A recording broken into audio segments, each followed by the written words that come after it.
नमस्कार दोस्तों, welcome to NBS classes. तो दोस्तों आज हम इस वीडियो में समलंब चतुर्भुज क्या होता है इसके बारे में एकदम पूरा बेसिक से लेके टॉप लेवल तक थ्योरेटिकल पोर्शन देखने वाले हैं।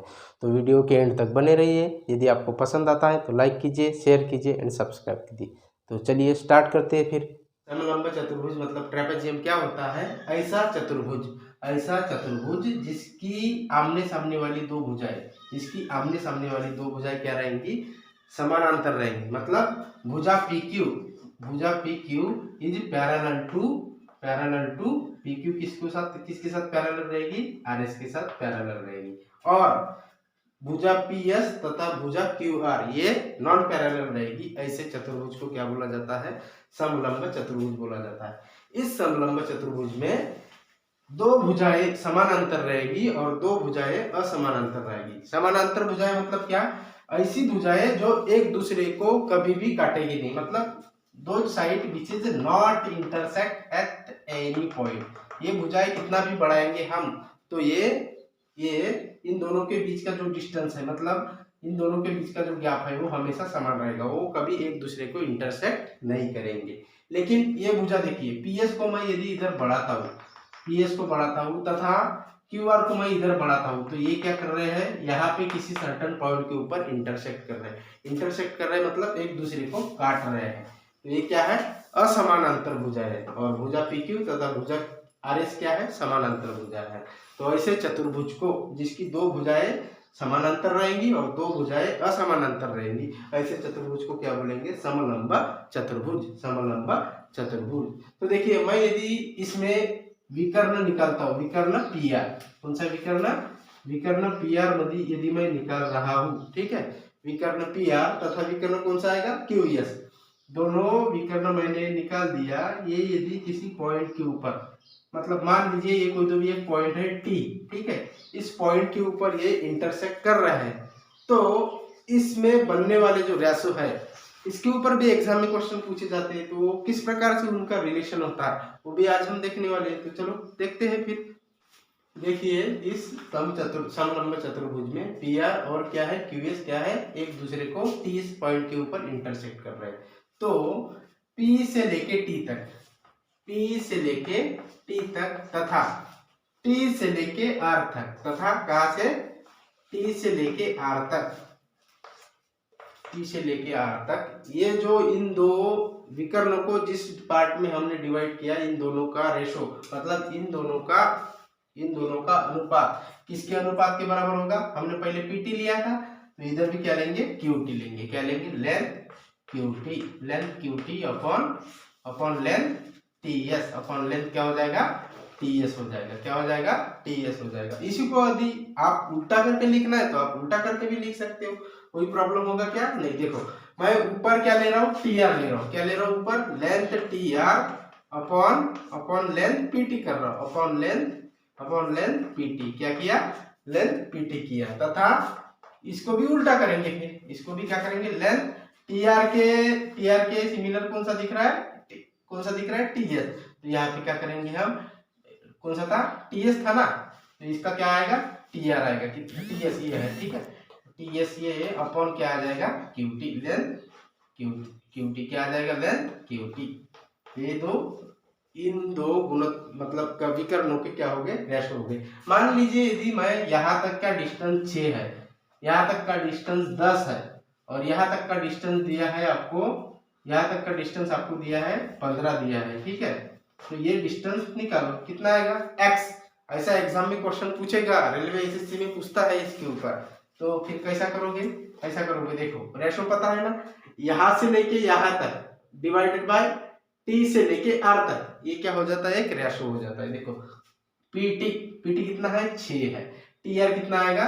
10 आएगा, ठीक है। टीआर कितना आएगा? 10 तथा पीटी लिए थे ना यहाँ पे, तो यहाँ से क्या लेंगे? क्यूटी लेंगे। तो क्यूटी कितना दिया है? x दिया है। और टीएस कितना दिया है? 15 दिया है। कितना दिया है? 15 दिया है। इसलिए यहाँ से x की वैल्यू निकल जाएगी। x की वैल्यू कितना आएगी? देखिए, 15 गुना 6 गुना 15 डिवाइडेड बाय 10। तो देखो, 10 से मैं 5 से 2 बार काट रहा हूँ, 5 से 3 बार काट रहा हूँ, ठीक है, 2 से 3 बार काट रहा हूँ। तो x की वैल्यू कितनी आएगी, 3 गुना 3 9, x की वैल्यू कितना आएगी, 9 आएगी। मतलब ये जो पार्ट था QT विकर्ण QS का जो पार्ट है QT, इसकी लंबाई कितनी आ गई, 9। ऐसे एग्जाम में क्वेश्चन पूछे जाते हैं। देखिए समलंब चतुर्भुज PQRS में मान लीजिए PS भुजा PS का एक मिडिल पॉइंट है जिसको नाम दे रहा हूं मैं L, ठीक है। इसका मिडिल पॉइंट कौन सा है, L, और भुजा QR का मिडिल पॉइंट है सपोज M है, कौन है, M है। यदि मैं इन दोनों भुजाओं के मध्य बिंदुओं को जोड़ूंगा, दोनों भुजाओं के मध्य बिंदुओं को जोड़ूंगा, तो ये इस समलंब चतुर्भुज की क्या हो जाएगी, माध्यिका हो जाएगी। क्या हो जाएगी, माध्यिका हो जाएगी। क्या हो जाएगी, माध्यिका हो जाएगी। क्या हो जाएगी, माध्यिका हो जाएगी। भुजा PS का मध्य बिंदु तथा भुजा QR का मध्य बिंदु, इन दोनों को जोड़ने के बाद में जो स्ट्रेट लाइन तैयार होती है वो क्या होती है, इस समलंब चतुर्भुज की माध्यिका, जो इस समलंब चतुर्भुज को दो इक्वल पार्ट में डिवाइड करती है, दो इक्वल पार्ट में डिवाइड करती है। मतलब इसका क्षेत्रफल जितना होगा उतना ही इसका क्षेत्रफल होगा। और यदि हमको LM की लंबाई ज्ञात करना है तो LM की लंबाई क्या होगी, LM की लंबाई होगी हमेशा दोनों समानांतर भुजाओं का योग, दोनों समानांतर भुजाओं का योग। दोनों समानांतर भुजाएं कौन सी है, भुजा PQ तथा भुजा RS, इन दोनों का योग डिवाइड में 2 रहेगा। ये उस समलंब चतुर्भुज की क्या हो जाएगी, माध्यिका हो जाएगी। क्या हो जाएगी, माध्यिका हो जाएगी। ऐसे भी क्वेश्चन पूछ सकता है, यदि PL और ये मिडल पॉइंट है ना इस बिंदु का, मतलब ये दो इक्वल पार्ट में डिवाइड कर रहा था, QM ये भी मिडल पॉइंट है तो दो इक्वल पार्ट में इसको डिवाइड करता है। तो माध्यिका कौन सी है, मान लीजिए ये समलंब चतुर्भुज है, ऐसा समलंब चतुर्भुज है जिसके ABCD ये समलंब चतुर्भुज है, ठीक है। इसकी भुजा AD का मिडल पॉइंट है सपोज P और भुजा BC का मिडल पॉइंट है Q। तो इन दोनों को जोड़कर जो लाइन बनती है, दोनों भुजाओं के मध्य बिंदु को जोड़कर जो पॉइंट मतलब लाइन बनती है उसको क्या बोलते हैं, ये जो लाइन है इस समलंब चतुर्भुज को दो इक्वल पार्ट में डिवाइड करती है। मतलब ये जो एरिया होगा, ये जो क्षेत्रफल होगा ये इसके बराबर होगा। तो ये क्या हो जाएगी, इसकी माध्यिका हो जाएगी। क्या हो जाएगी, माध्यिका हो जाएगी। क्या हो जाएगी, माध्यिका हो जाएगी, ठीक है। तो अभी देखो, अभी देखिए समलंब चतुर्भुज में यदि इसका परिमाप बोला जाएगा, परिमाप कैसे ज्ञात करोगे इसका परिमाप समलंब चतुर्भुज का क्या होता है, चारों भुजाओं की लंबाइयों का योग, चारों भुजाओं की लंबाइयों का योग। मान लीजिए भुजा AB X है, भुजा BC Y है, भुजा QC क्या है, Z है, और ये भुजा AQ क्या है, ये क्या है, D है। भुजा AD क्या है, W है। तो इन चारों भुजाओं का योग मतलब ये उस समलंब चतुर्भुज का क्या हो जाएगा, परिमाप हो जाएगा। तो क्या है, X plus Y plus Z plus W, ये क्या हो जाएगा, इस समलंब चतुर्भुज का परिमाप। मतलब चारों भुजाओं का योग क्या हो जाएगा, चारों भुजाओं का योग हो जाएगा, ठीक है। चारों भुजाओं का योग, लंबाइयों का योग, ठीक है। अभी इसका क्षेत्रफल बोलेंगे तो क्षेत्रफल कैसा निकलेगा, देखिए ये दो भुजाएं, भुजा AB तथा भुजा DC क्या है, भुजा AB तथा DC क्या है, ये समांतर भुजाएं हैं। तो इन दोनों के बीच में अंतर समान रहेगा। तो ये क्या हो जाएगा, इस समलंब चतुर्भुज की क्या हो जाएगी, ऊंचाई हो जाएगी, हाइट, ठीक है। हाइट में यहाँ भी ड्रॉ कर सकता हूँ, यहाँ भी ड्रॉ कर, कहीं पे अगर दो समांतर भुजाओं के बीच में हाइट कहीं पे भी ड्रॉ कर सकता हूँ, तो ये भी क्या हो जाएगी, हाइट हो जाएगी ना।